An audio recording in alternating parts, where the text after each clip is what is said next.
মুক্তির প্রথম দিনেই বাজিমাত চলতি বছর এমনই বক্স অফিসে ঝড় তুলে দিয়েছেন বলিউডে পা রাখা নতুন জুটি অহন পান্ডে অনিত পান্ডার সাইয়ারা।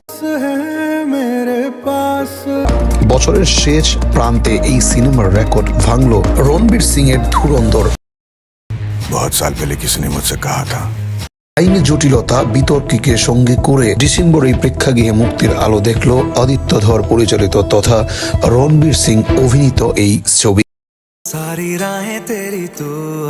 শুরুতেই ব্যবসার নিরিখে টপকে গেল সাইয়ারাকে। রিপোর্ট অনুযায়ী ওপেনিং সাইনিং এ ছক্কা হাঁকিয়েছেন রণবীর সিং। প্রথম দিন ধুরন্ধরে আয় হয়েছে 27 কোটি, যেখানে সাইয়ারার প্রথম দিনে মোট 21 কোটির ব্যবসা করতে পেরেছিল। রণবীরের ফিল্মি গ্রাফ দেখে প্রথমটায় সিনেমা বিশেষজ্ঞরা ভবিষ্যৎবাণী করেছিলেন যে ধুরন্ধর মার্কেটে বড়জোর 20 কোটি টাকার ব্যবসা করবে প্রথম দিনে।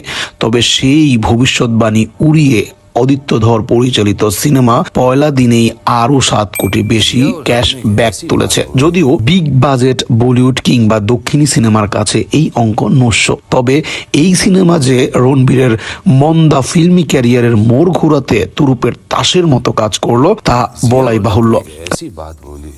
কারণ দীর্ঘদিন বাদে পর্দায় রণবীর সিং এর একক পারফরমেন্স, আর সেই সিনেমার হাত ধরেই অতীতের পদ্মাবতী সিম্বার রেকর্ডও ভেঙে দিলেন রণবীর সিং।